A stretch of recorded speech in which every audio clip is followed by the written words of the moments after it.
आज सौभाग्य है हमारे कि माता जी अपने बिजी स्केड्यूल से हमारे लिए टाइम निकाला है और आज का बहुत ही इंटरेस्टिंग टॉपिक है विमेन इन श्रीमद् भागवतम में श्रीमती कुंती महारानी की प्रार्थनाएं। तो माता ji, over to you. Thank you so much Akanksha माता जी।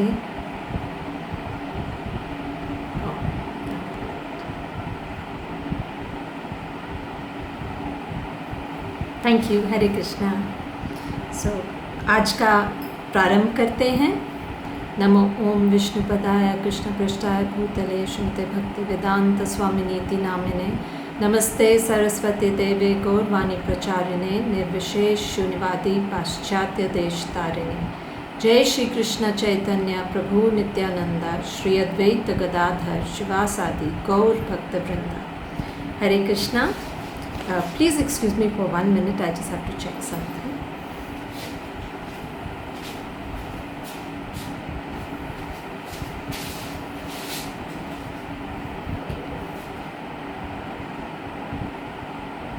Sorry, technical issues. अच्छा, तो थैंक यू माता जी। और आपने सही कहा कि आज तो बहुत अच्छा अवसर है, क्योंकि हम श्रीमद् भागवतम के इतने प्रमुख भाग पे चर्चा करने वाले हैं, कुंती महारानी की प्रार्थना। तो इसमें खास क्या बात है कि कुंती माता के शब्दों में सिद्धांत और भक्ति दोनों ही भरे हुए हैं। तो जो हमारे कृष्णा भावामृत का ज्ञान है और कुंती देवी की घनिष्ठ भक्ति है, उन दोनों का हम दर्शन कर सकते हैं उनके शब्दों द्वारा, और ये अवश्य हमें बहुत प्रेरित करेंगे हमारे जीवन में। तो हम स्टार्ट करते हैं 1-8-17 श्लोक से। वैसे तो प्रत्येक श्लोक में इतनी गहराई है कि हम कई दिन उन पे चर्चा कर सकते हैं, पर समय के अनुसार हम थोड़ा इतना विस्तार में नहीं जा सकते।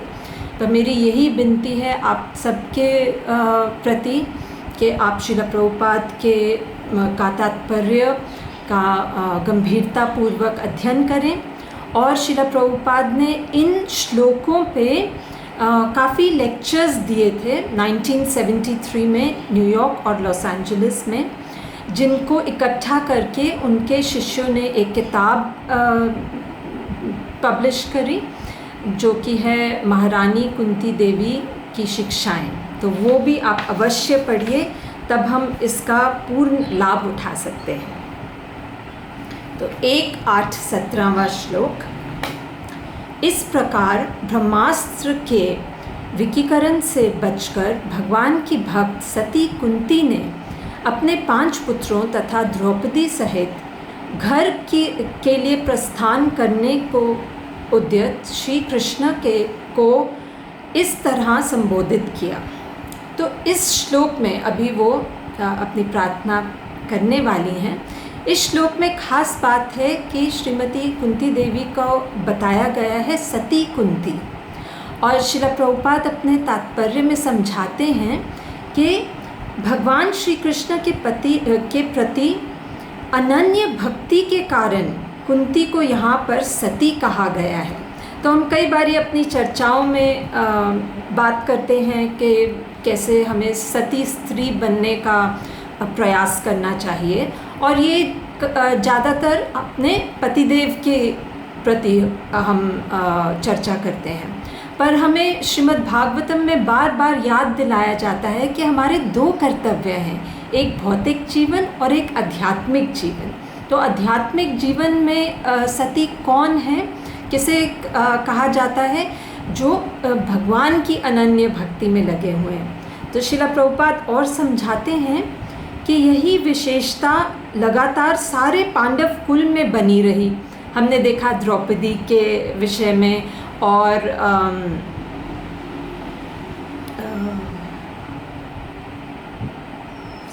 ब्लैंक आउट, और हमने पिछली बारी किनकी चर्चा करी थी? माता जी उत्तरा की। उत्तरा की, हाँ। सो द्रौपदी, उत्तरा, इन सब में हम देखते हैं कि भगवान के प्रति कितनी गहरी भक्ति भाव है उनमें, और बार बार हमें याद दिलाया जाता है कि ये भी हमारा कर्तव्य है।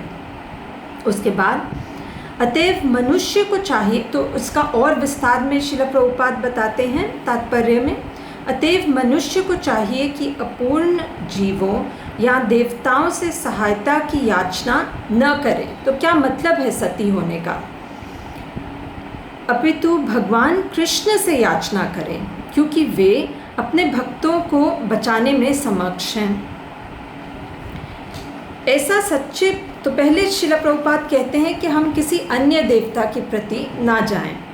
ऐसा सच्चा भक्त भी भगवान से सहायता कभी नहीं मांगता, किंतु भगवान अपनी खुद की इच्छा से ऐसा करने के लिए सदैव उत्सुक रहते हैं। तो पहले श्रील प्रभुपाद बताते हैं कि हमें जो कुछ भी चाहिए श्री कृष्ण से याचना रखनी चाहिए। फिर दूसरे ही पंक्ति में श्रील प्रभुपाद कहते हैं कि सच्चे भक्त तो वो हैं जो भगवान से कभी सहायता नहीं मांगते। तो हम क्या समझें कि हमें सहायता मांगनी चाहिए कि नहीं मांगनी चाहिए? तो इसमें हम ऐसे समझ सकते हैं कि पहले श्रील प्रभुपाद बताते हैं कि साधारण रूप में अगर हमें ऐसा महसूस होता है कि हमें किसी की सहायता की आवश्यकता है, तो हम देवी देवताओं के पास ना जाएं, सीधा हम भगवान कृष्ण की ओर जाएं। और पर इससे भी उच्च स्तर यह है कि जो सच्चे भक्त होते हैं वो तो कुछ नहीं मांगते, उनको पता है कि भगवान उनकी सारी इच्छाएं पूरी करेंगे। तो ये हम सीख सकते हैं इससे। फिर अब कुंती देवी की प्रार्थना प्रारंभ होती है। तो 1:8-18वां श्लोक। कुंती उवाच नमस्ये पुरुषं त्वं पद्यम् ईश्वरं प्रकृते परम् अलक्ष्यं सर्वभूतानाम् अंतर्बाहिरवस्थितम्। इसका ट्रांसलेशन। श्रीमती कुंती ने कहा, हे कृष्णा, मैं आपको नमस्कार करती हूँ क्योंकि आप ही आदि पुरुष हैं और इस भौतिक जगत के गुणों से निर्लिप्त रहते हैं। आप समस्त वस्तुओं के भीतर तथा बाहर स्थित रहते हुए भी सबों के लिए अदृश्य हैं। तो कुंती देवी के जो शब्द हैं, इनका श्रील प्रभुपाद विस्तार में हमें एक एक भाग समझाते हैं। पहले कुंती देवी कहती हैं, मैं आपको नमस्कार करती हूँ। तो श्रील प्रभुपाद हमें तात्पर्य में समझाते हैं कि कुंती देवी तो भली भांति जानती हैं कि यह उनके भतीजे नहीं हैं, भगवान हैं। ऐसे प्रबुद्ध महिला अपने भतीजे को नमस्कार करने की गलती नहीं कर सकती है ना। अतएव उन्होंने उन्हें आदि पुरुष के रूप में संबोधित किया। तो उन्होंने नमस्कार तो किया, पर तुरंत बोला कि आप तो आदि पुरुष हैं। तो उनका कोई मर्यादा का उल्लंघन नहीं हुआ कि वो बड़ी हैं और वो अपने भतीजे को नमस्कार कर रही हैं। नहीं, वो तो भगवान के रूप में उनको देख रही हैं। तो पहले तो श्रील प्रभुपाद ये समझाते हैं हमें। फिर जब कुंती देवी कहती हैं कि आप भौतिक जगत के गुणों से निर्लिप्त रहते हैं, तो श्रील प्रभुपाद समझाते हैं कि जीव भौतिक प्रगति के चंगुल में पड़कर नीचे गिर जाते हैं, लेकिन भगवान कभी भी ऐसे नहीं हैं। तो इसलिए श्रीमती कुंती देवी भगवान की महिमा बता रही हैं कि कैसे वो इतने महान हैं, हमसे अलग हैं एकदम। और कहते हैं कि वो श्लोक में उनको संबोधित किया गया है ईश्वरम प्रकृते परम। तो श्रील प्रभुपाद बताते हैं कि सब लोग कुछ हद तक ईश्वर हैं, जीव और बाकी देव देवता, पर परम ईश्वर कौन है? कृष्ण। तो वही श्रीमती कुंती देवी हमें समझा रही हैं। और फिर कहा गया है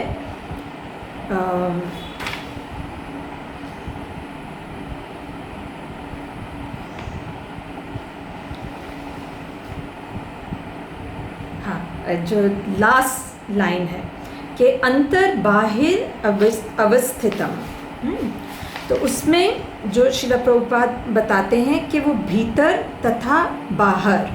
तो श्रीमती कुंती देवी कह रही हैं कि ये तो एक रहस्य है कि भगवान सबके अंदर परमात्मा के रूप में हैं, पर अलग भी उनका अस्तित्व है, और ये सब होते हुए भी वह अदृश्य हैं, क्योंकि अगर उनकी कृपा नहीं होगी तो कोई उनको देख नहीं सकता, उनको पहचान नहीं सकता कि वो भगवान हैं।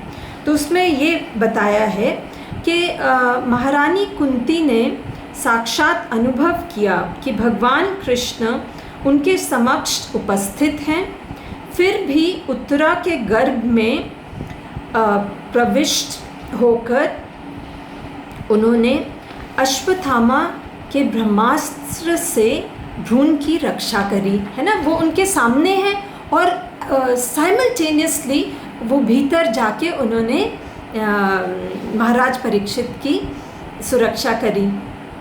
वे स्वयं असमंजस में थीं कि कृष्ण सर्वव्यापी हैं या स्थानीय हैं। तो श्रीमती कुंती देवी बता रही हैं कि भगवान को हम आसानी से समझ नहीं सकते, उनका जो रूप है, उनके जो महिमा है, वो किसी को भी असमंजस में डाल देती हैं। तो पहले वो ये बोल रही हैं और फिर वो और विस्तार में बताती हैं कि ऐसा क्यों है। तो 1:8 श्लोक, सीमित इंद्रिय ज्ञान से परे होने के कारण आप ठगनी शक्ति माया के पर्दे से ढके रहने वाले साक्षात अव्यय तत्व हैं। तो श्रीमती कुंती देवी बता रही हैं कि कौन उनको देख सकता है, उनकी स्वयं की शक्ति माया देवी उनको अदृश्य कर रही हैं। आप मूर्ख दर्शक के लिए ठीक उसी प्रकार अदृश्य रहते हैं जिस प्रकार अभिनेता के वस्त्र पहने हुआ कलाकार पहचान में नहीं आता। तो उदाहरण दे रही हैं श्रीमती कुंती देवी कि जैसे कोई मंच पे कलाकार आता है पूरा मेकअप पहन के, वस्त्र अलग डाल के, कि कोई पहचान नहीं पाएगा कि ये कौन है। तो उसी प्रकार श्री कृष्ण को जो मूर्ख लोग हैं, मूढ़ा बताया गया है, वो नहीं पहचान सकते। तो पहले इस श्लोक में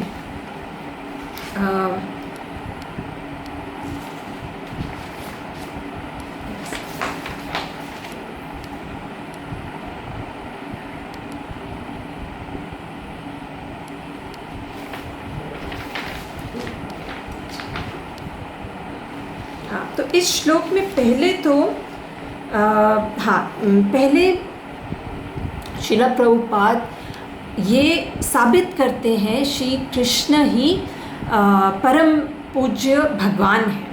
वो कैसे कि वो कहते हैं कि बचपन से ही उन्होंने अद्भुत चमत्कार वाले कार्य करे हैं जब वे अपनी माता की गोद में थे, ठीक है। और इन घटनाओं का वर्णन प्रामाणिक वेदों जैसे पुराणों, इतिहासों और उपनिषदों में किया गया है। और तीसरी बात ये है कि परंपरा के अन्य प्रामाणिक महापुरुषों ने उन्हें पूर्ण पुरुषोत्तम भगवान के रूप में स्वीकार किया है। तो ये तीन चीज़ें श्रील प्रभुपाद बताते हैं, साबित करते हैं कि कृष्ण ही स्वयं पुरुषोत्तम भगवान है, पूर्ण पुरुषोत्तम भगवान है, सुप्रीम पर्सनालिटी ऑफ गॉड है ना, जो श्रील प्रभुपाद हमेशा बताते थे। पर मूर्ख लोग ये नहीं देख सकते। तो पहले तो श्रील प्रभुपाद बताते हैं कि भगवान कृष्ण जब लोगों की आंखों के सामने साक्षात उपस्थित थे तब भी वे उन्हें पहचान नहीं पाए थे। तो ये इसमें इस संबंध में एक घटना हुई थी महाभारत में। जब महाभारत का युद्ध प्रारंभ होने वाला था तो एक आखिरी अवसर पाने के लिए श्री कृष्ण स्वयं गए धृतराष्ट्र के दरबार में और विनती करने लगे कि अभी भी समझौता हो सकता है, आप दुर्योधन को मतलब कुछ दंड दे दीजिए। तो दुर्योधन बहुत गुस्सा हो गए और वह श्री कृष्णा को बंदी बनाने के विचार से उनकी ओर आए, तब कृष्ण भगवान ने अपना स्वयं विराट रूप उनको दिखाया। वो देख के भी दुर्योधन को नहीं समझ में आया कि ये स्वयं भगवान है। उसने ऐसे सोचा होगा कि ये तो कुछ चमत्कार है, कुछ जादूगर के जैसे कार्य कर रहे हैं। तो ये शिला प्रभुपाद बताते हैं कि स्वयं उनके सामने उपस्थित थे, तब भी वह पहचान नहीं पाए। और फिर आगे तात्पर्य में शिला प्रभुपाद बताते हैं कि आजकल तो और भी बुरी स्थिति है कि जो वैज्ञानिक हैं वो समझते हैं कि जब तक वो अपने एक्सपेरिमेंट से प्रूव नहीं कर पाएंगे कि भगवान है, तब तक वो नहीं मानेंगे। पर ये तो असंभव है, क्योंकि कुंती देवी बताती हैं कि लॉर्ड कृष्ण भगवान तो अधोक्षजा कहा जाता है, जिसका अर्थ है कि वो प्रयोगात्मक ज्ञान के परिधि के परे हैं, कि परिधि के परे हैं, कि हम उनको अपनी भौतिक इंद्रियों से नहीं पहचान पाएंगे। तो इसलिए श्रीमती कुंती देवी उनको अधोक्षजा कहती हैं। और फिर आगे शिला प्रभुपाद कहते हैं, महारानी कुंती बुद्ध जीव की और विशेष रूप से अल्पज्ञ स्त्री जाति की इस न्यूनता को स्वीकार करती हैं कि हम अपनी इंद्रियों से तो कभी नहीं पहचान पाएंगे।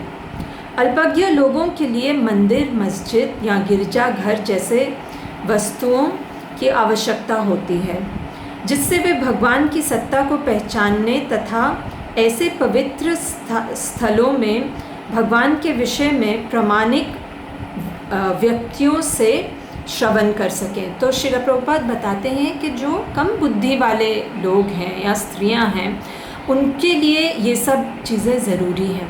हमें भगवद गीता के तात्पर्य में भी श्रील प्रभुपाद बताते हैं, जो पहले चैप्टर में 40वें श्लोक के तात्पर्य में जो श्लोक है जिसमें बताया जाता है कि अगर पुरुषों की मृत्यु हो गई तो महिलाएं दूषित हो जाएंगी।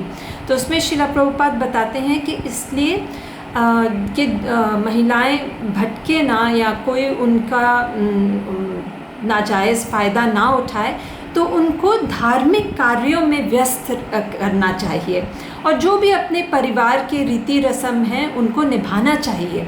तो हमें कई बार ये सवाल आते हैं कि हमारे सास ससुर कहते हैं कि ये व्रत रखो, वो व्रत रखो या ये पूजा करो, तो हम नहीं करना चाहते कि वैसे भी हम अपने कृष्णा कॉन्शियस एक्टिविटीज़ में ही इतने व्यस्त रहते हैं, पर तब भी ये सलाह दी गई है कि स्त्रियों के लिए अच्छा है कि वो धार्मिक कार्यों में व्यस्त रहें, उनके लिए अच्छी बात है। तो अब इसी विषय में जो बुद्धिमानता के ऊपर आगे श्रीमती कुंती देवी कहती हैं, आप अनंत वाद्यों तथा आत्म एवं पदार्थ में अंतर करने में समक्ष होने से शुद्ध बने विचारकों, तो दो लोग हैं, हाँ, जो आध्यात्मवादियों और जो आत्मा और पदार्थ का अंतर करने में समक्ष हैं, उनके के हृदय में भक्ति के दिव्य विज्ञान का प्रसार करने के लिए स्वयं अवतरित होते हैं। तो फिर हम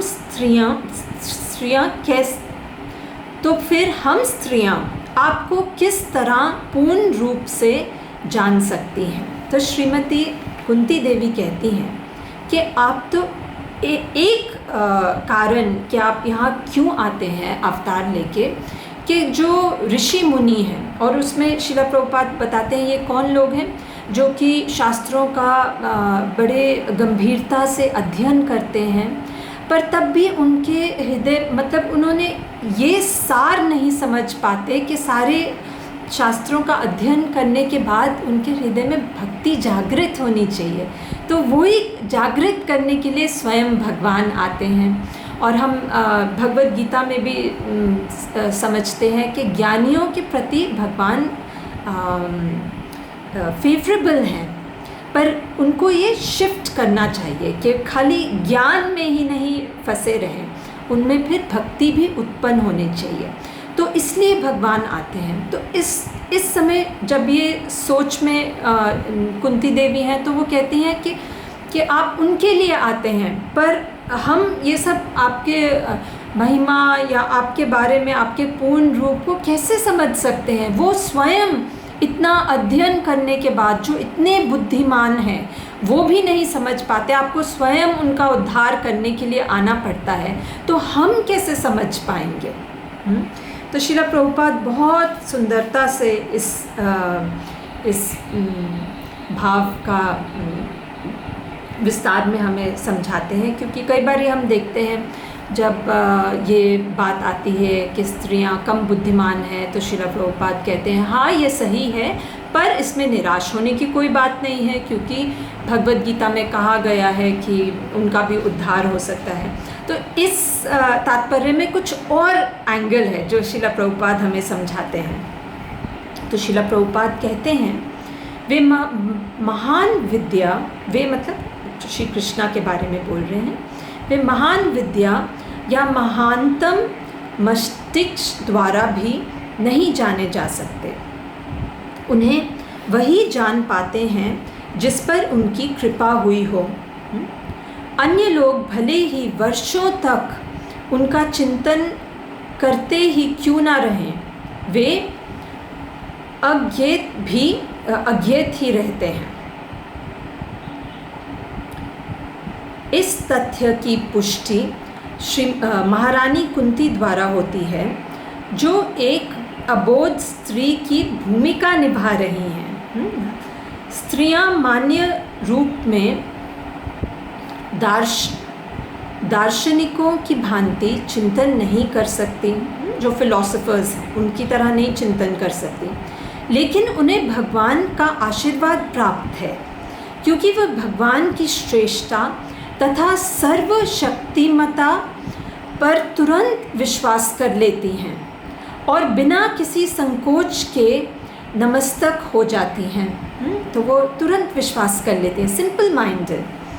भगवान इतने दयालु हैं कि वे केवल ऐसे व्यक्ति पर विशेष अनुग्रह नहीं करते जो महान दार्शनिक होते हैं, वे प्रयोजन की निष्ठा को जानते हैं। इसलिए प्रायः किसी भी धार्मिक उत्सव के अवसर पर स्त्रियां बड़ी संख्या में एकत्रित होती हैं। प्रत्येक देश में तथा प्रत्येक धर्म के संप्रदाय में ऐसा लगता है कि स्त्रियों की रुचि पुरुषों से अधिक है।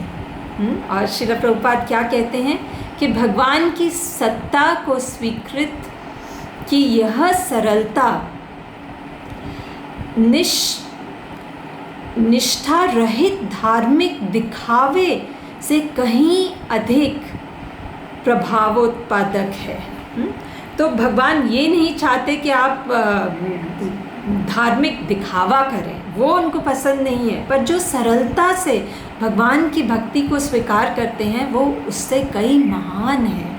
तो इसमें हम देखते हैं कि श्रील प्रभुपाद कितने अच्छे से बताते हैं कि कम बुद्धिमानता का क्या मतलब है। हम तो देखते हैं कि स्त्रियां बल्कि ज़्यादा एकत्रित होती हैं जब कोई धार्मिक अवसर होता है। तो इसमें थोड़ी सी हमें कन्फ्यूजन होती है, क्योंकि ये थोड़ा सर्कुलर लॉजिक हो गया। पहले तो प्रभुपाद कहते हैं कि स्त्रियां कम बुद्धिमान हैं, फिर वो कहते हैं पर ज़्यादा एकत्रित होती हैं और तुरंत स्वीकार कर लेती हैं, तो इसका तो मतलब वो अधिक बुद्धिमान है, क्योंकि हमने ये सीखा कि बुद्धिमान वो है जो भगवान को स्वीकार करे। तो हम कैसे समझ सकते हैं ये क्या कोई कॉन्ट्रडिक्शन है, कोई विरोध विचार है? तो इसमें जो मैंने जब सोचा तो ये समझा कि दो चीज़ें होती हैं भक्ति को की प्रगति होने के लिए। तो एक तो है सिद्धांत समझना और दूसरा है जो भावना उत्पन्न होती है।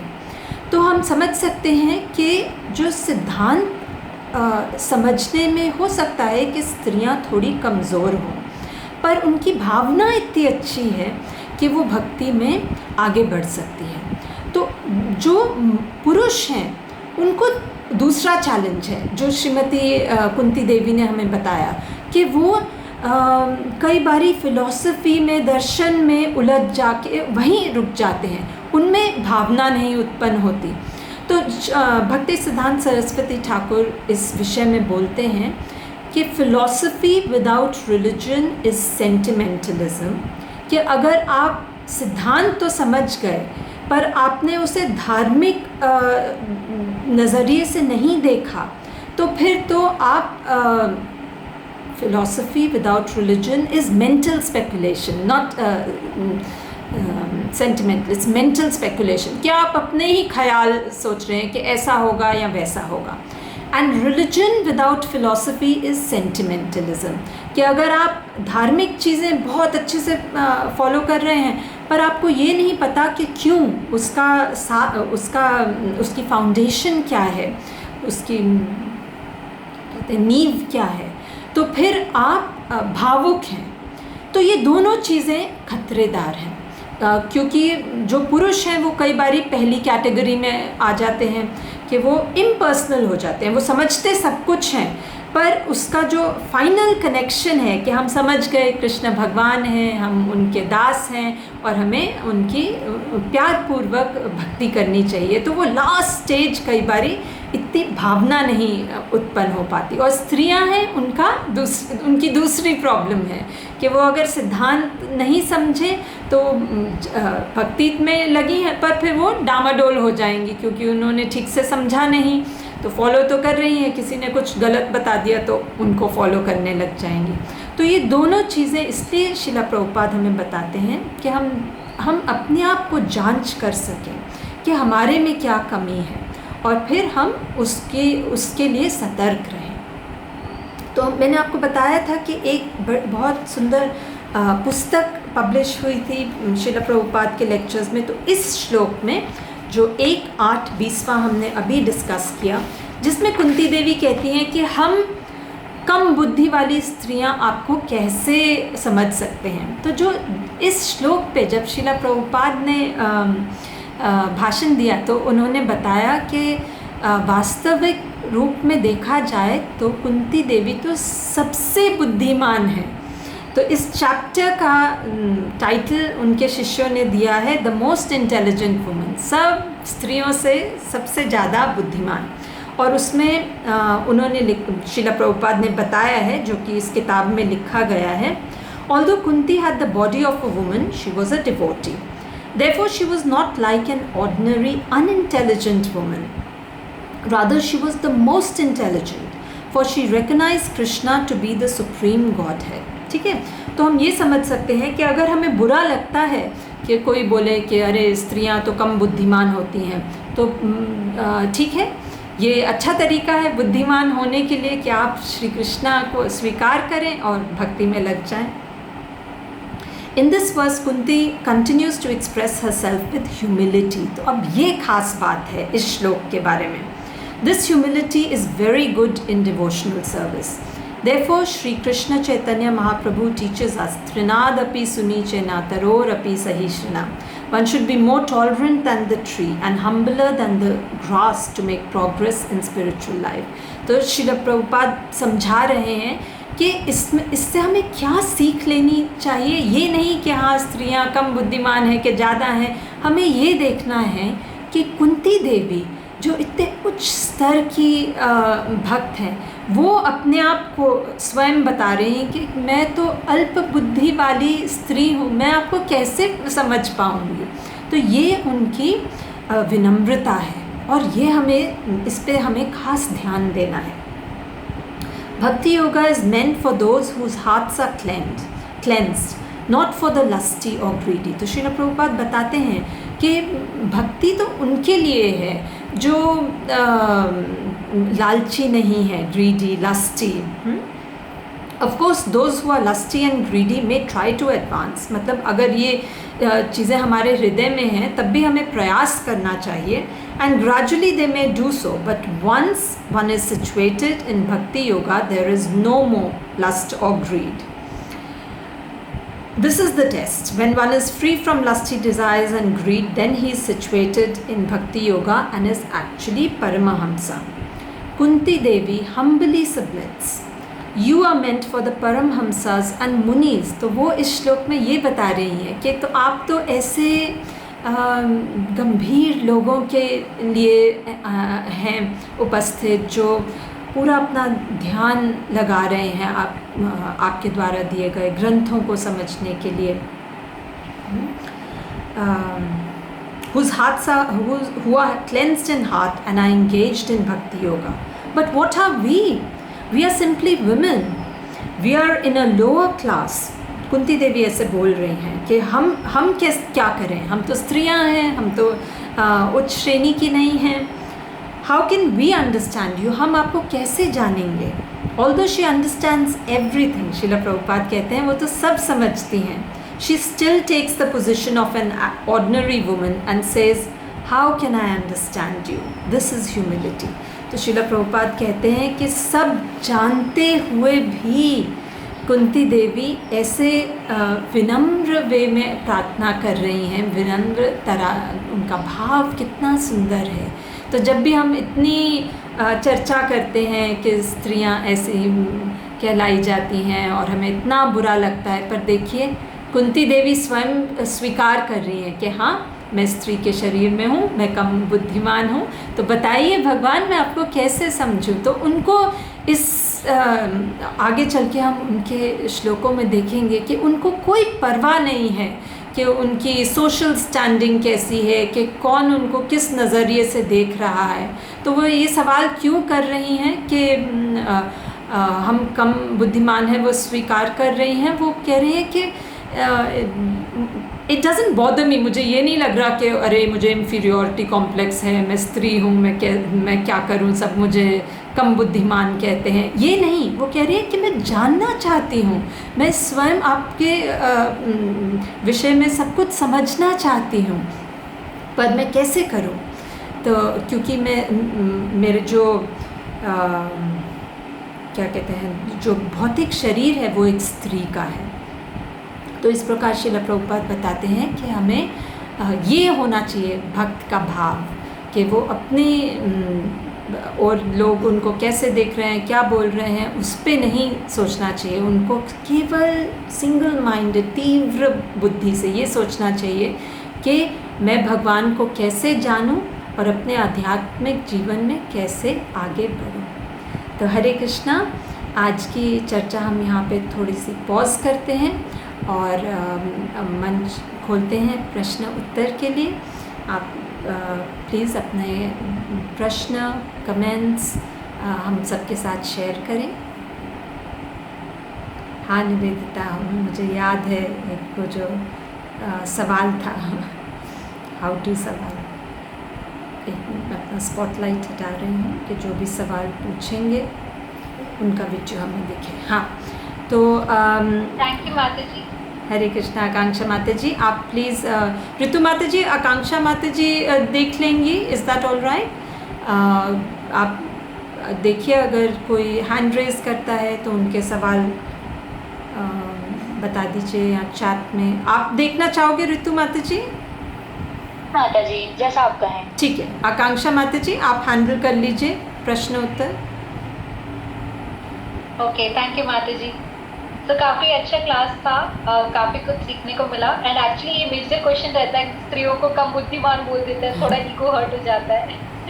तो वो आपने बहुत ब्यूटीफुली आंसर किया. प्रभुपाद का उसमें क्या कहना है, और काफ़ी कुछ सीखने को मिलता है कुंती महारानी से. तो अभी क्वेश्चंस लेंगे हम. तो जिनको भी प्रश्न है माता जी को, वो आप या तो हैंड रेज कर सकते हैं या चैट में डाल सकते हैं. चैट में माता जी अभी तक निवेदिता माता जी का ही क्वेश्चन है. जब तक कोई हैंड रेज कर सकता है हम वो क्वेश्चन ले सकते हैं. हाँ बिल्कुल. माता जी का बोलिए, आप क्वेश्चन पढ़िए. तो क्वेश्चन है, yesterday I listened to lecture by Amrendra Prabhu, His Grace Amrendra Prabhu, where he mentioned that without being humble, one cannot attract Krishna. As women, how can we practice humility in every situation? Could you please provide some guidance? His Holiness Bhakti Vikas Maharaj बोलते हैं ये how to question है, how to develop humility, how to chant with attention, के सवाल बहुत अच्छे हैं, पर इनका उत्तर देने के लिए तो अलग क्लास लेनी पड़ेगी आकांक्षा माता जी, क्योंकि ये बहुत मतलब इसमें इतने पहलू हैं। पर एनीवे शॉर्ट में तो स्त्रियों को हर स्थिति में हम्बल कैसे रहना चाहिए, विनम्र कैसे रहना चाहिए, तो इसको हर स्थिति थोड़ी अलग होती है। जैसे हम भौतिक जगत में अगर साधारण लोगों से डील कर रहे हैं तो हो सकता है ऐसी स्थिति हो जिसमें हम विनम्र नहीं रहें, कई बार हमें थोड़ा सा स्ट्रॉन्ग दिखाना पड़ता है। शिला प्रभुपाद कहते थे, be a lioness outside and a kitten at home, something like that, he had some saying, कि बाहर तो आप पूरा मतलब स्ट्रांगली अपोज करिए अगर कोई कुछ गलत कर रहा है, पर भक्तों के बीच में विनम्रता होनी चाहिए। तो हम कैसे, पर बाहर भी जब हम बाकी लोगों से बातचीत करते हैं तो हमें मतलब बहुत ज़्यादा प्राइड नहीं होनी चाहिए। तो ये चीज़ें हम आर्टिफिशियली नहीं कर सकते, ये हमारे हृदय से आएंगी तभी वो हमारे पूरे व्यवहार में, हमारे शब्दों में उतरेंगी। अगर हमारे हृदय में हमें ऐसा लगे कि अगर विनम्रता हो, और ये कैसे हो सकती है कि हम विचार कर सकते हैं कि क्या मैं महान हूँ, तो हम पहले तो यही समझते हैं कि भगवान कृष्ण महान हैं और जीव छोटे हैं, तो उससे हमें थोड़ी सी हम्बलनेस आती है कि भगवान के कंपैरिजन में तो मैं कुछ भी नहीं हूँ। फिर हम बाकी लोगों के साथ भी अपने आप को कंपेयर कर सकते हैं कि सब में इतनी अच्छी क्वालिटीज़ हैं। अब इसका ये मतलब नहीं कि हमें मायूस हो जाना चाहिए कि मेरे में कोई अच्छे गुण नहीं हैं, पर हमें अपनी स्थिति को समझना चाहिए कि ऐसी कोई भी चीज़ नहीं है जिसकी वजह से हमें गर्व होना चाहिए। क्योंकि देखिए, दो चीज़ें हैं, या तो हमारे अच्छे गुण और अच्छी चीज़ें हमारे कर्मों की वजह से आ रही हैं, या मतलब गुण या हमारी संपत्ति, ये सब तो हमारे अच्छे कर्मों की वजह से हैं, या हमें लग रहा है कि हम मेहनत कर रहे हैं, पर ये सारी जो कैपेबिलिटी है कि हम कुछ करने के लायक हैं, वो भी हमें भगवान ने दी है। तो हमारा तो इसमें कोई भी कंट्रीब्यूशन नहीं है देखा जाए तो इस तरह से हम सोच सकते हैं कि मैं तो भगवान की कठपुतली हूँ, तो उस डायरेक्शन में मेरा कुछ अस्तित्व है। My importance is only as a servant of Krishna, और बाकी तो चीज़ें आती जाती रहती हैं। ये भी हमें समझना है कि सब चीज़ें मटेरियल वर्ल्ड में ट्रांजिएंट है, तो किस चीज़ पे हमें गर्व होना चाहिए? अपने विद्या पर। देखिए, मैं तो कल क्लास ली और अभी ब्लैंक, ऐसी होती है कलियुगा बुद्धि, सब एकदम क्लियर, कुछ सब याद नहीं रहता, मतलब नाम वगैरह श्लोक अब याद नहीं रहते। तो कुछ समय बाद जब हमारी उम्र हो जाती है तो याददाश्त चली जाती है, बुद्धि कम हो जाती है, और ऑफ कोर्स लोग संपत्ति भी ऐसी है कि आती जाती रहती है। तो हम किस चीज़ पे गर्व करें जब कोई भी चीज़ परमानेंट नहीं है? पर जो भी है वो है हमारी भक्ति। तो हमें यही समझना चाहिए कि हमें भक्ति इकट्ठा करना है, और उस पर हम थोड़ा गर्व कर सकते हैं कि चलो मैं अच्छे लाइन में हूँ, पर not in a proud way, but to feel that this is my achievement, this is my real achievement. तो इसलिए हम विनम्र रह सकते हैं, ये सब चीज़ें ध्यान में रखकर। तो पहले हम अगर ये समझेंगे कि क्यों मुझे विनम्र रहना है, तभी वो फिर ऑटोमेटिकली हमारे शब्दों में और व्यवहार में अपने आप आएगा। हरे कृष्ण। जी माता जी, प्रियंका माता जी ने हाथ खड़ा किया है। प्रियंका माता जी, आप अनम्यूट कर सकते हैं।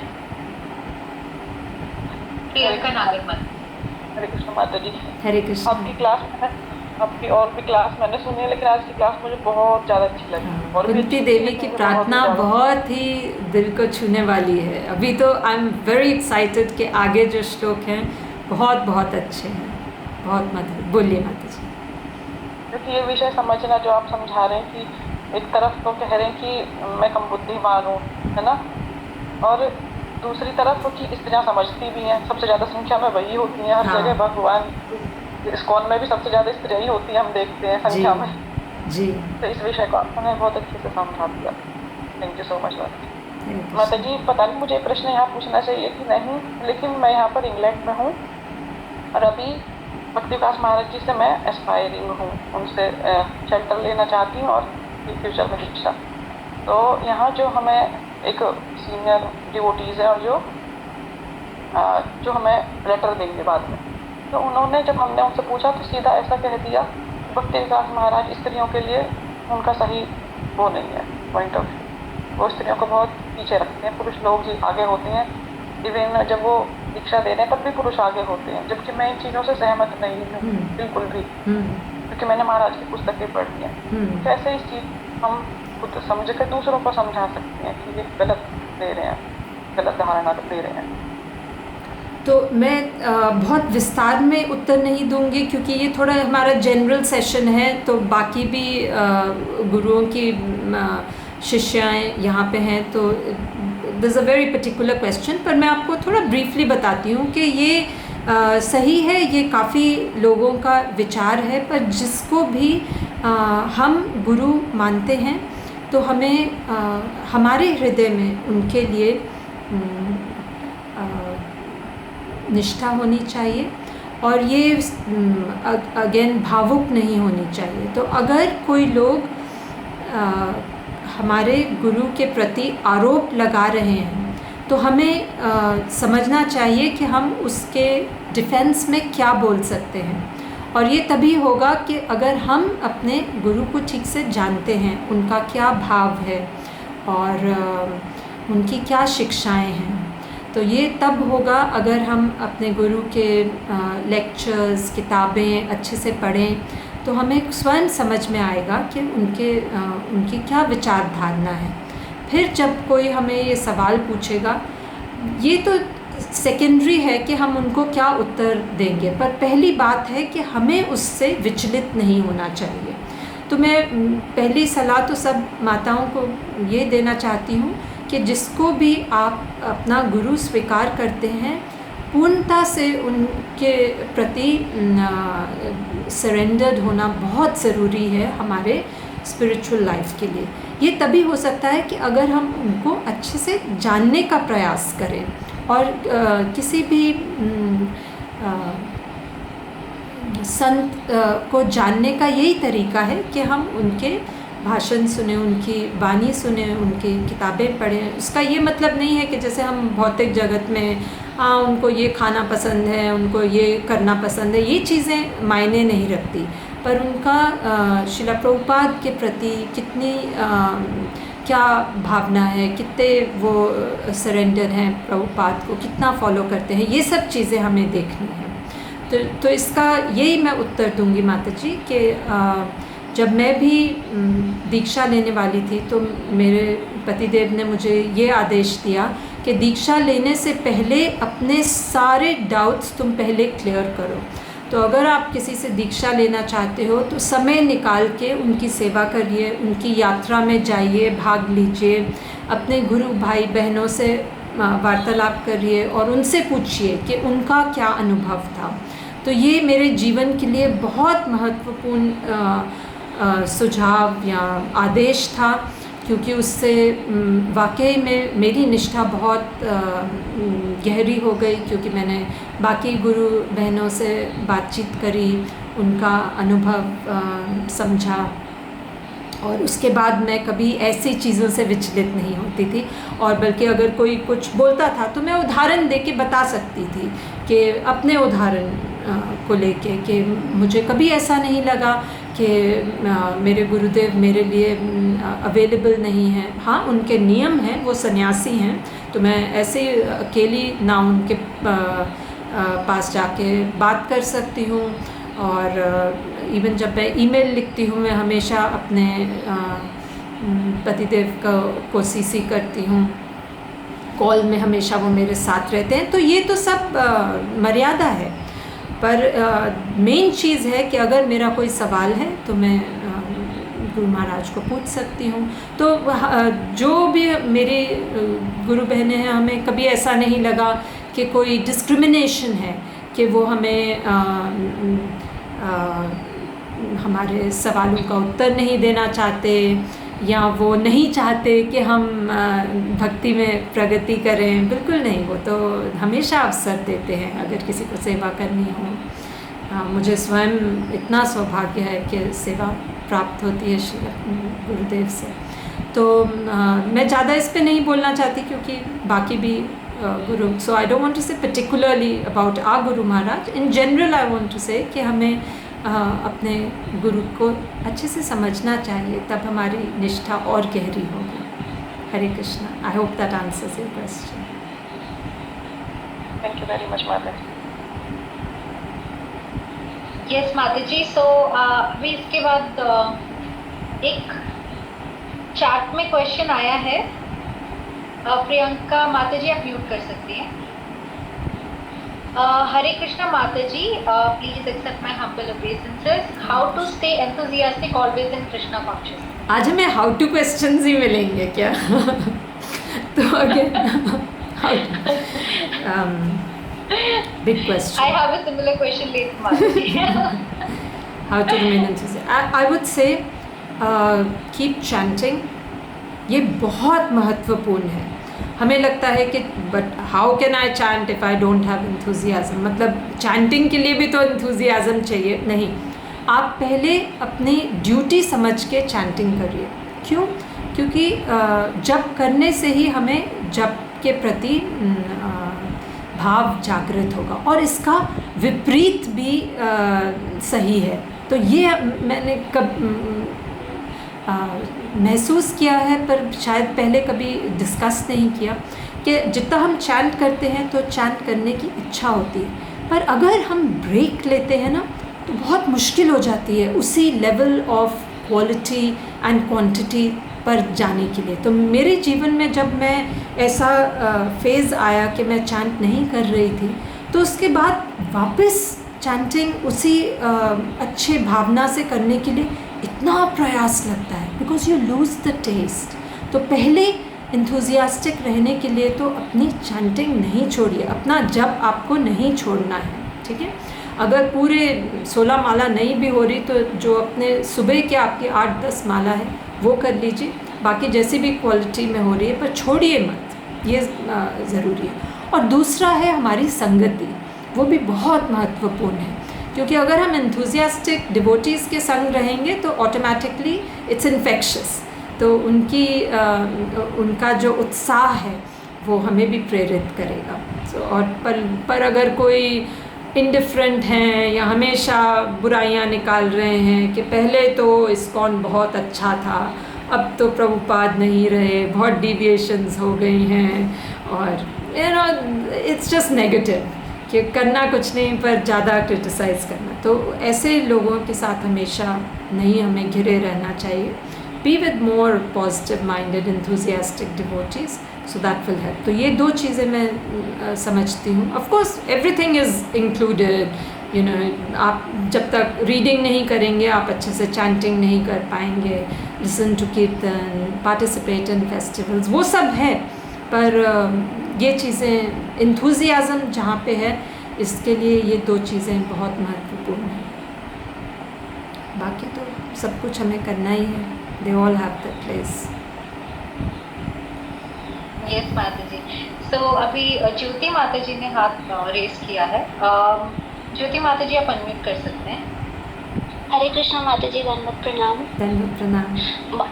माता जी, जैसे हम भगवान के लिए प्रसाद बनाते हैं तो हमारी कॉन्शियसनेस जो है वो ऐसे नहीं रहती कि हम भगवान के लिए बना रहे हैं 100%। ये रहता है कि टिफ़िन पैक करना है, नहीं वो ये नहीं खाएंगे, वो ये नहीं खाएंगे, तो ये नहीं बना सकते, ये नहीं बना सकते। मतलब वो प्योरली भगवान के लिए होता ही नहीं है कि भगवान को ये पसंद है, सुबह भगवान को खीर पसंद है, मीठा पसंद है, तो नहीं, वो नहीं बनता, वो फैमिली मेम्बर्स के अकॉर्डिंग बनता है। और वो हमारी कॉन्शियसनेस में भी रहता है कि फैमिली के लिए बन रहा है, और मतलब प्योरली वो भगवान के लिए नहीं बन रहा। तो माता जी, उस केस में क्या करना चाहिए कि हमारा ध्यान पूरा ये रहे कि हम भगवान के लिए ही बना रहे हैं? एक इस पे हमने थोड़ी बहुत चर्चा करी थी अपने व्हाट्सएप ग्रुप पे, क्योंकि देवकी माता जी का बहुत अच्छा आर्टिकल था, वो यही बता रही थी कि जब आप मंदिर में भगवान की सेवा देखेंगे तो हमेशा इस चेतना से किया जाता है कि भगवान को क्या पसंद है। पर गृहस्थ जीवन में ऐसा हो जाता है कि परिवार वाले जो खाएंगे वही बनता है और भगवान भी वही खा लेते हैं। तो एक तरीका तो है कि हम अपने जब भी कुकिंग कर रहे हैं तो कीर्तन या लेक्चर्स स्टार्ट करें तो उससे हमारी थोड़ी चेतना अच्छी हो जाती है और हम अपने आप को याद दिला सकते हैं। आप अपने रसोई घर में भगवान की फ़ोटो भी रख सकते हैं, उससे भी आपकी चेतना थोड़ी रहेगी। पर ये सब चीज़ें थोड़ी जल्दबाजी में, वही रूटीन में हम आ जाते हैं। तो आप एक आदत बना सकते हैं कि रसोई घर जाने से पहले अपने आप को याद दिलाएं कि मैं भगवान की सेवा के लिए जा रही हूँ। और and this cooking is no different from deity worship. It is so important, such a important part of our devotional practice कि जो हम भोग बनाते हैं वो तो भगवान की विग्रह की डायरेक्ट सेवा है।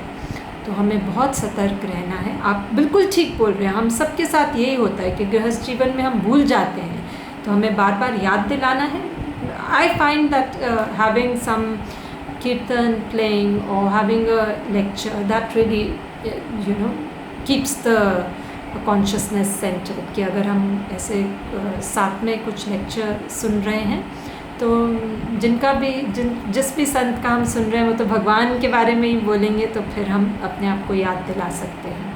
पर कभी नहीं होता तो एटलीस्ट जब हम भोग लगा रहे हैं फिर तो हम भगवान के सामने हैं, तब तो हम बोल सकते हैं कि भगवान मैं प्लीज़ जिस भी भाव से मैंने बनाया, पर मैं चाहती हूँ कि आप ग्रहण करें और मुझे बुद्धि दें कि मैं याद रख सकूँ। क्योंकि सब कुछ स्मृतिम ज्ञानम अपोहनम चा। मैं आज यही श्लोक अपनी बेटी को पूछ रही थी, बताओ मुझे याद दिलाओ पूरा श्लोक क्या है। क्योंकि जब भी उसका परीक्षा होती है तो ये श्लोक चैंट करती है परीक्षा के पहले कि भगवान आप ही बुद्धि दे सकते हो। तो सर्वस्य चाहम हृदि सन्निविष्टो। तो भगवान ही हमें स्मृति याददाश्त देते हैं। तो हम प्रार्थना कर सकते हैं। आप ये श्लोक चैंट कर सकते हो, कितना अच्छा है जाने से पहले, तो फिर आप याद रखोगे। ऐसे कोई अपना रूटीन बना ले कि इससे हम अपनी चेतना को फिर भगवान के प्रति ला सकते हैं। हरे कृष्ण। थैंक यू माता ji, thank you so much. माता जी एक और क्वेश्चन है कि जैसे शादी से पहले क्या होता था कि हमारे पास पूरा टाइम होता था कि कभी भी हम चैंट कर सकते हैं, तो हमें ऐसा नहीं लगता था कि इतने राउंड्स बचे हैं। लेकिन अभी शादी के बाद ऐसे लगता है कि अभी इतना ही टाइम है, इतने टाइम में इतने राउंड्स करने हैं, तो सारा फोकस वो राउंड्स पे चला जाता है, वो भगवान के नाम से डाइवर्ट होके वो उस पर चला जाता है। तो माता जी उस केस में क्या कर सकते हैं? क्योंकि दिन में टाइम लगे ना लगे, मतलब लगता है, लेकिन 1 आवर से ज़्यादा नहीं निकाल सकते। तो मतलब गृहस्थी में ऐसे ही होता है, कभी कुछ आ गया कभी कुछ आ गया। तो हाँ बिल्कुल। पर आप पूरी कॉन्शियसनेस खराब हो जाती है चैंटिंग करते टाइम की अभी इतने राउंड्स बचे हैं।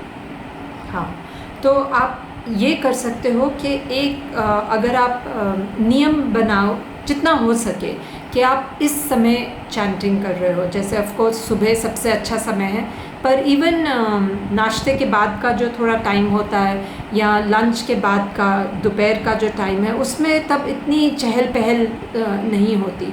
तो आप ऐसा कोई समय निकालो कि वो चैंटिंग के लिए है, तो फिर आपका दिमाग इतना नहीं भागेगा क्योंकि आपने वो ईयर मार्क किया हुआ है कि ये खाली चैंटिंग का मेरा टाइम है। हमारे प्रॉब्लम यह आती है जब हम अलग अलग टाइम पे करते हैं, क्योंकि कभी हम करते हैं और फिर हमारा कुछ काम बचा हुआ है तो दिमाग उस पर जाता है। पर सुबह का टाइम तो सबसे अच्छा है, तब कुछ स्टार्ट नहीं हुआ, तब थोड़ा समय निकाल लिया। और फिर जब आपने कोई कार्य समाप्त किया है कि साफ़ सफाई हो गई, खाना बन गया, अभी टाइम है परोसने के लिए, तो वो पर नियम बना लीजिए। क्योंकि अगर हम चेंज करते रहते हैं तो फिर मन भी विचलित रहता है। अगर आप टाइम अपना फिक्स कर लें तो it's better for chanting. And I think ये सुबह का टाइम और दोपहर का टाइम वो अच्छा है। और वो भी नहीं हुआ तो रात को सोने से पहले, तो अगर आप फिक्स करें तो शायद दिमाग कम विचलित रहेगा। थैंक यू माता जी। हरे कृष्णा, दंड प्रणाम। थैंक यू माता जी। माता जी श्रेयता माता जी का क्वेश्चन था, माता जी आप अनम्यूट कर सकते हैं। हरे कृष्णा माता जी, हरे दंडवत कृष्णा, प्रणाम। दंडवत प्रणाम। माता जी मेरा ये क्वेश्चन है कि हम आखिरी बार सेवा करते हैं कुछ डिवोटीज के, मतलब डिवोटीज के साथ, और डिवोटीज लोग हमको सेवा देते हैं, और हम बाद में जब कुछ हेल्प मांगने के लिए जाते हैं तो वो हमसे रेसिप्रोकेट ठीक से नहीं करते। तो क्या होता है कि फिर हम मतलब चले जाते हैं कि मतलब मेरा ये एक्सप्लॉयटेशन हो गया कि नहीं, मतलब डाउट आ जाता है। तो इससे हम कैसे मतलब ठीक ठाक से कॉन्शसनेस से सेवा करें मतलब डिवोटीज को या मंदिर में। व्हाट टू से ऑफ डिवोटीज़, पता है आपको परिवार में भी ऐसा होता है। मेरी बेटियां बोल रही थी कि जब एक की परीक्षा होती है ना तो दूसरी उसके सारे काम करती है, पानी लाना, अगर मैं उसको कुछ बोलती हूँ तो वो कहती है नहीं ये कर लेगी, मतलब उनकी ना ये अंडरस्टैंडिंग है। तो पर फिर वो बोल रहे थे कि ये बहुत ही बिजनेस लाइक हो गया कि मैं तुम्हारे लिए कर रही हूँ इसलिए तुम मेरे लिए करो। तो ये असली सेवा भाव नहीं है, खुद ही उनको महसूस हुआ। मेरी छोटी वाली को वो कहती है कि जब भी मैं दीदी को कुछ बोलती हूँ तो मुझे लगता है कि हाँ जब उसकी बारी होगी तो वो मुझे बोलेगी, है ना। तो ये बिजनेस लाइक एटीट्यूड अच्छा नहीं है भक्ति में। तो मेरी बेटियाँ हंस रही थी कि हम तो बिल्कुल ऐसे व्यापारी के जैसे बिहेव कर रहे हैं। तो ये घर गृहस्थी में भी होता है, परिवार में भी होता है, तो भक्तों में तो हो ही सकता है कि कोई तो मेरा ये उदाहरण देने का मतलब था कि हमारा यही कंक्लूजन था कि हमें ऐसे कार्य नहीं करना चाहिए इस उम्मीद से कि पलट के वो मेरे लिए करेंगे, है ना। अगर हम किसी के लिए सेवा कर रहे हैं तो हमें अपेक्षा नहीं रखनी चाहिए कि आगे चल के ये लोग मेरी भी हेल्प करेंगे। ऑफ कोर्स उसमें कोई बुराई नहीं है, क्योंकि आदान प्रदान से ही प्यार जागृत होता है परिवार में या भक्तों में, तो ये अच्छी बात है। पर this should not be the only reason, और हमारी ओर से हमें ये अपने मन में नहीं रखना चाहिए कि वो मेरी मदद करें। ऑफ कोर्स अगर हमें कोई तकलीफ़ कोई दिक्कत आती है तो ये नेचुरल है कि हम एक्सपेक्ट करेंगे कि भक्ति हमारी मदद करेंगे, और ये बुरा लगता है अगर ऐसा नहीं हुआ। पर आप इसका ये एक समाधान है कि आगे चल के जब आप सेवा करें तो ये इस भाव ये एक्सपेक्टेशन या अपेक्षा ही नहीं रखें कि आगे चल के ये मेरी भी मदद करेंगे। तो ये एक तरीका है। और दूसरा है कि अगर किसी ने आपकी मदद नहीं करी तो समझिए कि हो सकता है उनकी भी कोई प्रॉब्लम होगी, उस वजह से नहीं, मतलब अपने मन में मत रखिए, क्योंकि फिर वो कठोरता, वो बुरी फीलिंग रह जाती है। और फिर अगर हमारे भक्तों के बीच ही संबंध टूट जाए तो फिर हमारी भक्ति पे भी अफेक्ट होता है। तो आप मन में मत रखिए, ठीक है। अगर किसी कारण वो नहीं कर पाए, आगे चल के आप उनसे मदद मांगिए, कोई किसी और के प्रति कोशिश करिए। तो सब भक्त तो एक जैसे नहीं होते, कोई बात नहीं, आप आगे बढ़िए, move on, doesn't matter. Thank you. Hare Krishna. Thank you माता जी। पल्लवी माता जी आप अनम्यूट कर सकती हैं। हरे कृष्णा, दंडवत प्रणाम हरे माता कृष्णा, जी। दंडवत प्रणाम। माता जी इतना अमेजिंग सेशन था, इतने सारे डाउट्स और इतने अच्छे से एक्सप्लेन किया। कुंती महारानी की प्रेयर, ब्यूटीफुल प्रेयर है आपने। और क्वेश्चंस, जैसे ये क्वेश्चन आंसर का सेशन होता है तो इसमें और डिवोटीज जैसे क्वेश्चन पूछते हैं तो सुनकर लगता है ऐसा कि ये तो मेरा भी डाउट था, और इस तरह से मैक्सिमम क्वेश्चंस के आंसर्स मिल जाते हैं। तो क्वेश्चन मेरा जो था वो मुझे आंसर मिल गया। जैसे और डिवोटीज ने पूछा हम्बल हर सिचुएशन में कैसे रहने, निवेदिता माता जी ने पूछा। और अभी आपने बताया जैसे भगवान से हमें प्रे करना चाहिए ना, ये श्लोक कि आप हमें बुद्धि दीजिए, ये कौन सा श्लोक है, ये आप बताएंगे माता जी? मैं श्लोक एग्जैक्टली तो नहीं याद मुझे कौन से चैप्टर में है, पर ये श्लोक मैं आपको बताती हूँ। अगर आप गूगल पे सर्च करोगे ना, सर्वस्य चाहम हृदि सन्निविष्टो, तो आपको, हाँ, इट्स 15:15। Thank you Nivedita. 15वें चैप्टर में 15 श्लोक, 15.15 इन भगवद गीता। सर्वस्य चाहम हृदि सन्निविष्टो मत्ता स्मृतिर ज्ञानम अपोहनम च वेदैश्च सर्वैर अहमेव वेद्यो वेदांत कृत वेदविद एव चाहम। बहुत अच्छा श्लोक है, तो आप ज़रूर पढ़िए। और ये कुछ ऐसे श्लोक हैं जो हम लिख के दीवार पे रख सकते हैं, इससे हमें प्रेरणा मिलती है, क्योंकि कितने सारे ऐसे श्लोक हैं।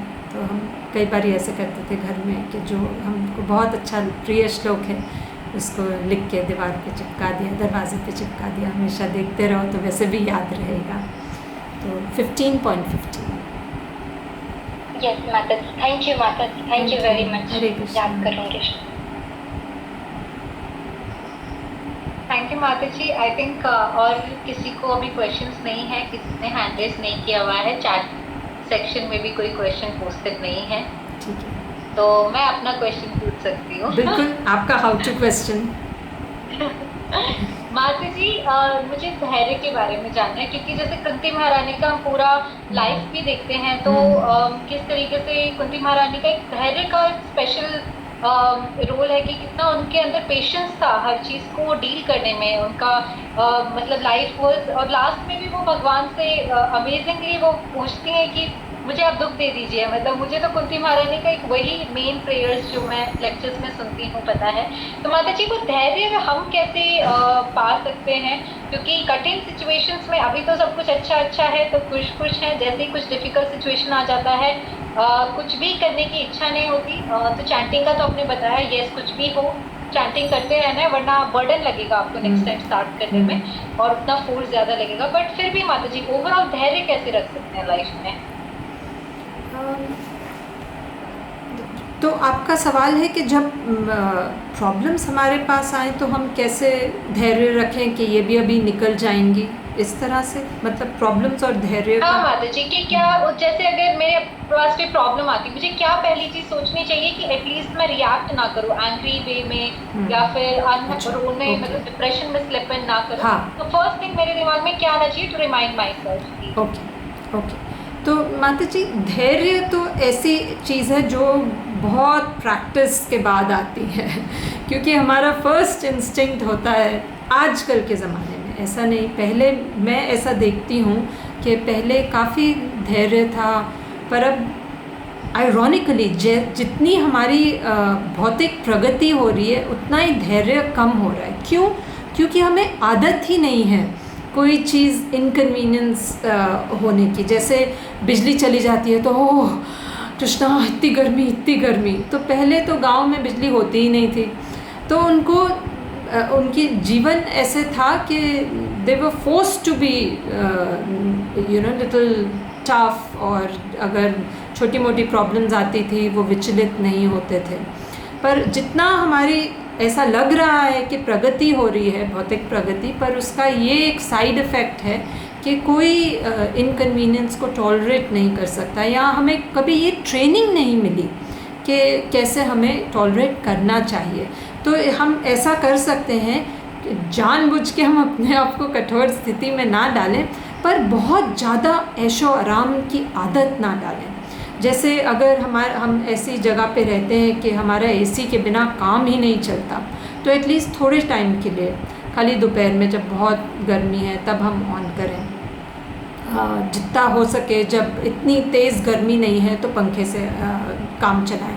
तो ये तो बहुत एक्सटर्नल चीज़ें हैं, बट इवन जो मानसिक रूप से चीज़ें हमें विचलित करती हैं, तो पहले हम छोटी चीज़ों से आदत डालें कि अगर कोई छोटी मोटी चीज़ है उसमें हम इतना रिएक्ट ना करें, तो धीरे धीरे फिर हमें आदत होगी कि कोई बड़ी चीज़ भी होगी तो हमें आदत पड़ गई है कि थोड़ा काम वे में रिस्पॉन्ड करें। तो ये चीज़ें, जैसे मैंने कहा, इसका हमें अभ्यास करना होगा धीरे धीरे। और हर छोटी चीज़ में, जैसे अगर कोई ऐसी चीज़ होती है जो हमारी डिडंट गो अवे, कि हमें कहीं सफ़र करना था, फ़्लाइट कैंसिल हो गई, तो समझे कि ओके इट्स कृष्णाज अरेंजमेंट, ये मेरे कर्म की वजह से है, एकदम से रिएक्ट ना करें। तो पहले अगर हम छोटी छोटी चीज़ों में धैर्य रखेंगे तो आगे चल के हमें वैसे हमारे चरित्र का भाग बन जाएगा कि धैर्यपूर्वक व्यवहार करना। I think that's one thing I can think of course हमें विचार भी करना चाहिए कि ये, मुझे तो लगता है ये बहुत महत्वपूर्ण फैक्टर है धैर्य रखने में कि हम कोई भी चीज़ को स्वीकार करें। तो ये भी मैंने अपने बड़े बुज़ुर्गों से सुना है कि ये तो हमारे कर्म हैं, तो वो ऐसे बोलते थे ये तो हमारे कर्म हैं, तो वो इतना स्ट्रगल नहीं करते थे कि अरे ये भी कोशिश करें वो भी कोशिश करें। At some point you have to draw the line कि ठीक है अब हम इस बारे में कुछ नहीं कर सकते, सो जस्ट टॉलरेट। तो हमें वो समझना चाहिए कि हाँ जो भी हो रहा है हमारे कर्मों की वजह से है या भगवान की इच्छा है। ये दो चीज़ें हो सकती हैं, या तो हमारे कर्म डायरेक्टली कोई स्थिति में हमें डाल रहे हैं या भगवान हमें स्वयं डाल रहे हैं कि इससे हमारी भक्ति में कुछ प्रगति हो सकती है। तो दोनों रीज़न से हम तो लड़ नहीं सकते, तो हमें स्वीकार करने की आदत डालनी। हरे कृष्ण। थैंक यू माता जी, मुझे अच्छे से समझ में आ गया। एंड आई थिंक आपका 5:30 को एक और क्लास है, तो आई थिंक अगर किसी का क्वेश्चन नहीं है तो हम इसको विराम दे सकते हैं। थैंक यू माता जी। हरे कृष्णा। थैंक यू आकांक्षा माता जी, ऋतु माता जी, निवेदिता माता जी, आप सब इतना सपोर्ट देते हैं, it's very nice. Thank you so much. Thank you माता जी। हरे कृष्णा। हरे कृष्णा।